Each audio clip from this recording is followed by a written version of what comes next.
ఆఫ్ఘనిస్తాన్ మధ్య ఘర్షణలు మళ్లీ తారాస్థాయికి చేరుకున్నాయి. మళ్లీ యుద్ధ వాతావరణం కనిపిస్తోంది. పాకిస్తాన్ జరిపిన వైమానిక దాడుల్లో ఆఫ్ఘనిస్తాన్కు చెందిన 10 మంది మృతి చెందారు. చిన్నారులు సహా ఒక మహిళ, మొత్తం 10 మంది పౌరులు మృతి చెందినట్టుగా తెలుస్తుంది. సివిలియన్స్ లక్ష్యంగా పాకిస్తాన్ వైమానిక దాడులు చేస్తుందంటూ ఆఫ్ఘనిస్తాన్ ఆరోపిస్తోంది. ఈసారి ఆఫ్ఘనిస్తాన్ మంత్రి భారత్లో ఉండగానే మళ్లీ దాడి జరిగింది. గతంలో కూడా ఆఫ్ఘనిస్తాన్ మంత్రి ముత్తాకి భారత పర్యటనలో ఉన్నప్పుడే ఒకసారి పాకిస్తాన్ ఆఫ్ఘనిస్తాన్పై వైమానిక దాడులు చేసే సంగతి తెలిసిందే. తాజాగా మరొకసారి ఆఫ్ఘనిస్తాన్ మంత్రి నూరుద్దీన్ భారత పర్యటనలో ఉన్నప్పుడే మళ్ళీ పాకిస్తాన్ రెచ్చిపోయింది. ఆఫ్ఘనిస్తాన్లోని కోస్ట్ ప్రావిన్స్, అలాగే కునార్, అలాగే పాక్టికా ప్రావిన్స్లో మళ్ళీ వైమానిక దాడులు చేసింది. కోస్ట్ ప్రావిన్స్లో చేసిన వైమానిక దాడుల్లో 9 మంది చిన్నారులు, ఒక మహిళ సహా మొత్తం 10 మంది పౌరులు మృతి చెందినట్టుగా తెలుస్తుంది. అయితే ఈ దాడులకు ప్రతీకారం తప్పదంటూ ఆఫ్ఘనిస్తాన్ హెచ్చరిస్తున్న పరిస్థితి కనబడుతోంది. మొన్న పెషావర్లో జరిగిన ఆత్మాహుతి దాడులకు ప్రతీకారంగానే పాకిస్తాన్ ఈ వైమానిక దాడులు జరిపినట్టుగా తెలుస్తుంది. మొత్తం మీద పాకిస్తాన్ ఈ దాడుల నేపథ్యంలో మరొకసారి ఇరు దేశాల మధ్య యుద్ధ వాతావరణం కనిపిస్తుంది. గతంలో కూడా పాకిస్తాన్ గత అక్టోబర్లో పాకిస్తాన్ ఆఫ్ఘనిస్తాన్ మధ్య యుద్ధం జరిగింది. 4 రోజుల పాటు జరిగిన ఈ యుద్ధాన్ని అమెరికా జోక్యంతో, ఖతర్, టర్కీ మధ్యవర్తిత్వంతో కాల్పుల విరమణ ఒప్పందం జరిగింది. అయితే కాల్పుల విరమణ ఒప్పందానికి తూట్లు పొడుస్తూ పాకిస్తాన్ మళ్ళీ ఆఫ్ఘనిస్తాన్పై వైమానిక దాడులు చేసింది. ఏకంగా ఈసారి జరిపిన వైమానిక దాడుల్లో 9 మంది చిన్నారులు మృతి చెందారు. ఇది పూర్తిగా నియమాల ఉల్లంఘన అంటూ ఆఫ్ఘనిస్తాన్ ఆరోపిస్తుంది. గతంలో జరిగిన వైమానిక దాడుల్లో కూడా 3 క్రికెటర్లు మరణించారు. అంతకు ముందు కూడా చాలామంది పౌరులు లక్ష్యంగా, అలాగే టీటీపీ నాయకుల లక్ష్యంగా పాకిస్తాన్ దాడులు చేసింది. అయితే ఈసారి కూడా తెహ్రీకే తాలిబాన్ పాకిస్తాన్ హస్తం ఉండడం వల్లే పాకిస్తాన్లో వరుసగా బాంబు దాడులు చోటు చేసుకున్నాయంటూ పాకిస్తాన్ ఆరోపిస్తుంది. ఈ ఆరోపణల నేపథ్యంలో మరొకసారి టీటీపీ లీడర్లే లక్ష్యంగా దాడులు చేసినట్టుగా తెలుస్తుంది. మొత్తం మీద 3 ప్రావిన్స్లో కూడా భీకర వైమానిక దాడులు చేసింది. ఈ నేపథ్యంలో ప్రస్తుతం 10 మంది మృతి చెందినట్టుగా తెలుస్తోంది. పెషావర్ ఆత్మాహుతి దాడికి ప్రతీకారంగానే ఈ దాడులు కొనసాగినట్టుగా సమాచారం అందుతోంది. మొత్తం మీద ఆఫ్ఘన్ ప్రభుత్వ ప్రతినిధి చెప్తున్న అంశాల ప్రకారం కనీసం 10 మంది పౌరులు మృతి చెందినట్టుగా తెలుస్తుంది. వారిలో 9 మంది చిన్నారులే ఉన్నట్టుగా తెలుస్తుంది. తాత్కాలిక ఆఫ్ఘన్ ప్రభుత్వ ప్రతినిధి జబీయుల్లా ముజాహిద్ తన సోషల్ మీడియా ప్లాట్ఫామ్లో కొన్ని హెచ్చరికలు చేశారు. సరైన సమయంలో అవసరమైన ప్రతిస్పందన తీసుకుంటామన్నారు. పాకిస్తాన్కు తగిన బుద్ధి చెప్తామన్నారు. ఆఫ్ఘనిస్తాన్లోని పాక్టికా, కోస్ట్, అలాగే కునార్ ప్రావిన్స్లో పాకిస్తాన్ దళాలు నిన్న రాత్రి అంటే సోమవారం రాత్రి నిర్వహించిన వైమానిక దాడులు ఆఫ్ఘనిస్తాన్ సార్వభౌమాధికారంపై ప్రత్యక్ష దాడి, అలాగే పాకిస్తాన్ అధికారులు అంతర్జాతీయంగా గుర్తించబడిన నిబంధనలు ఉల్లంఘించి ఈ దాడులు చేసినట్టుగా ఆఫ్ఘనిస్తాన్ ప్రతినిధి జబీయుల్లా ఆరోపిస్తున్నారు.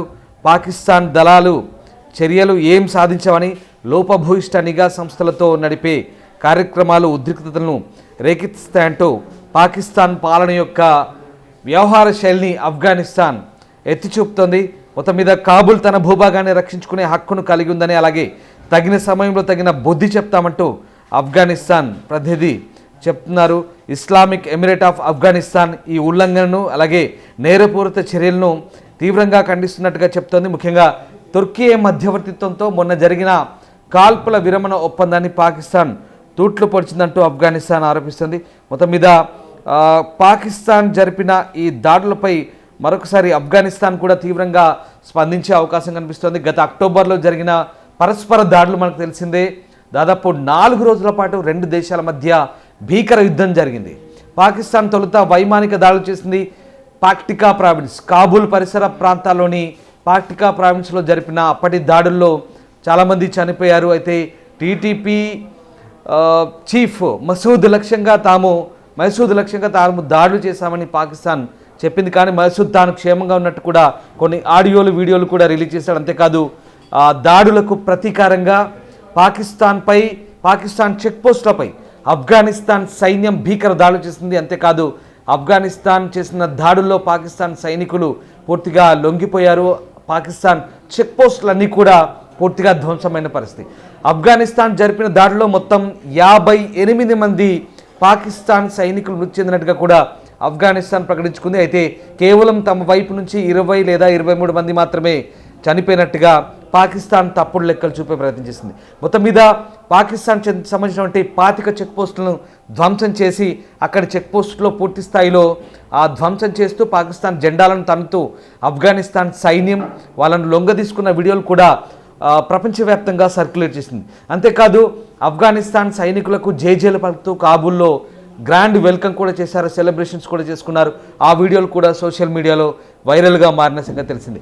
అది జరిగిన తర్వాత మరొకసారి పాకిస్తాన్ దొంగ దెబ్బతీసింది. ఆఫ్ఘనిస్తాన్లోని కాబూల్ పరిసర ప్రాంతాల్లో జరిపిన వైమానిక దాడుల్లో 3 క్రికెటర్లు మృతి చెందిన సంగతి తెలిసిందే. దానికి ప్రతీకారంగా మళ్ళీ ఆఫ్ఘనిస్తాన్ జరిపిన దాడుల్లో పాకిస్తాన్ సైనికులంతా కూడా తల వైపు పరుగులు పెట్టారు. మొత్తం మీద పాకిస్తాన్ సైనికులు 58 మంది మృతి చెందారు. ఈ మొత్తం వ్యవహారాన్ని కూడా తుర్కీ, ఖతర్ మధ్యవర్తిత్వంతో చెక్ పడింది. ఖతర్ జోక్యంతో ఒక్కసారిగా ఇరు దేశాల ప్రతినిధుల మధ్య చర్చలు కూడా జరిగాయి.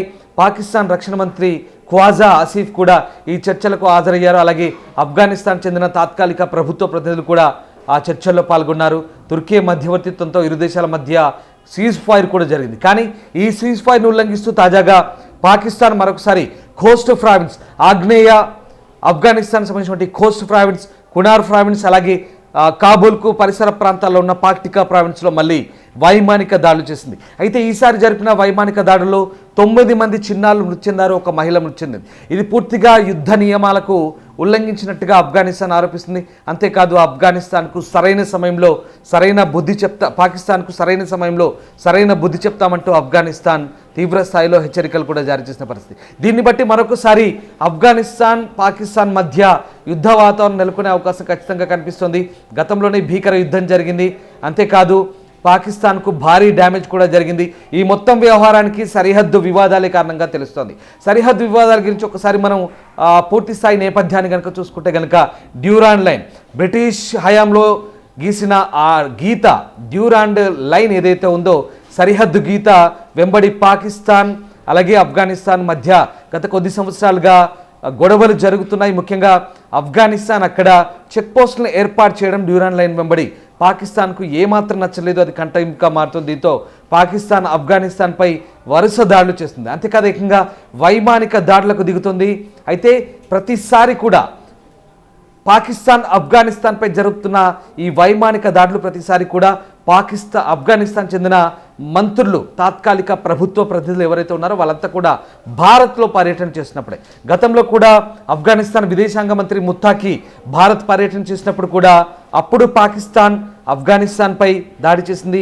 ఈసారి నూరుద్దీన్ అనే వాణిజ్య మంత్రి, ఆఫ్ఘనిస్తాన్ చెందిన వాణిజ్య మంత్రి భారత్లో పర్యటిస్తున్నప్పుడు కూడా మళ్ళీ ఇలాంటి దాడి జరిగింది. ఈ మొత్తం వ్యవహారాన్ని బట్టి చూస్తే అర్థమవుతుందంటే పాకిస్తాన్కు భారత్కు ఆఫ్ఘనిస్తాన్ దగ్గరవడం ఏమాత్రం ఇష్టం లేని పాకిస్తానే ఈ దాడులను చేస్తుందనేది చాలా స్పష్టంగా అర్థమవుతుంది.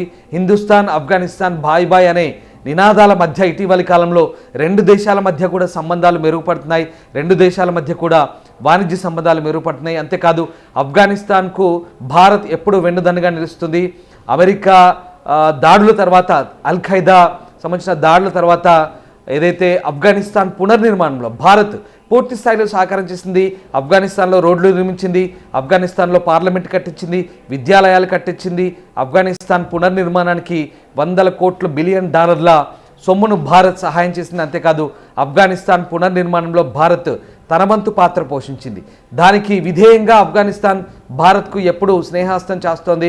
భారత్కు ఆఫ్ఘనిస్తాన్ మధ్య వాణిజ్య సంబంధాలు కూడా కొనసాగుతున్నాయి. అయితే చమన్ లాంటి చెక్ పోస్టుల దగ్గర కొన్ని ఆటంకాలు కొనసాగుతున్నాయి. ఎందుకంటే భారత్ ఆఫ్ఘనిస్తాన్కు మధ్య రవాణా ఏదైతే మార్గం ఉందో అది పాకిస్తాన్ గుండా కొనసాగుతుంది. అవి పాకిస్తాన్ యుద్ధంతో మూతపడ్డాయి. అంతేకాదు మొన్న భారత్ పాకిస్తాన్ మధ్య జరిగిన ఆపరేషన్ సింధూర్తో కూడా ఆ చెక్ పోస్టులన్నీ కూడా మూతపడ్డాయి. దీంతో వాగా అటారీ బార్డర్ దగ్గర రావాల్సిన ఆఫ్ఘనిస్తాన్ వాణిజ్య వాహనాలన్నీ కూడా అటువైపే ఆగిపోయిన పరిస్థితి. తాజాగా కూడా మరొకసారి ఈ వాణిజ్యం కాస్త ఇబ్బందికరంగా మారిన పరిస్థితి. ఈ నేపథ్యంలోనే అక్కడ వాణిజ్య మంత్రి భారత్లో పర్యటించి ఈ అంశాలపై చర్చిస్తున్నారు. అలాగే ద్వైపాక్షిక అంశాలకు సంబంధించిన చర్చలు జరుగుతున్నాయి. ఇదే సందర్భంలో మరొకసారి పాకిస్తాన్కు కంటగింపుగా మారింది. మరోసారి పాకిస్తాన్ ఆఫ్ఘనిస్తాన్పై వైమానిక దాడులు చేసింది. దీనికి మొన్న పెషావర్లో జరిగిన ఆత్మాహుతి దాడిని సాకు చూపుతూ ఈ దాడులు చేశామని చెప్తోంది. ఈ మొత్తం దాడుల వెనుక టీటీపీ ఉంది. అంతేకాదు టీటీపీకి ఆఫ్ఘనిస్తాన్కు భారత్ పరోక్షంగా సహకరిస్తుందంటూ కూడా భారత్పై నిందలు వేసే ప్రయత్నం చేస్తుంది పాకిస్తాన్. అయితే ఆఫ్ఘనిస్తాన్ మాత్రం ఖచ్చితంగా దీనికి బదులు తప్పదంటోంది. ఎట్టి పరిస్థితుల్లో సరైన సమయంలో సరైన జవాబు చెప్తామంటూ పాకిస్తాన్కు హెచ్చరికలు జారీ చేస్తుంది. మొత్తం మీద ఒకప్పుడు హార్డ్ కోర్ టెర్రరిజాన్ని నమ్ముకున్న తీవ్రవాదులుగా చలామణైన ఆఫ్ఘనిస్తాన్తో పాకిస్తాన్ అనవసరంగా గోక్కుంటుందనే వాదనలు కూడా వినిపిస్తున్నాయి. ఖచ్చితంగా పాకిస్తాన్కు ఈసారి ఆఫ్ఘనిస్తాన్ గట్టి బుద్ధి చెప్పే అవకాశాలు కనిపిస్తున్నాయి. ఏదేమైనా పాకిస్తాన్ ఆఫ్ఘనిస్తాన్ మధ్య తలెత్తిన సరిహద్దు వివాదాలు రోజు రోజుకు ముదురుతున్నాయి. ఇవి ఎప్పుడు చల్లబడ్డాయి అనుకుంటున్న వివాదం మళ్ళీ రాజుకుంటుంది. చిలికి మళ్ళీ గాలివానగా మారే అవకాశం కనిపిస్తుంది. మరొకసారి పూర్తిస్థాయి యుద్ధంగా మారినా ఆశ్చర్యపోవాల్సిన అవసరం లేదని నిపుణులు కూడా ఈ అంశాన్ని పూర్తి స్థాయిలో గమనిస్తున్నారు. మరోవైపు ఈ మొత్తం పరిణామాలన్నీ కూడా భారత్ మాత్రం నిశ్చితంగా గమనిస్తోంది.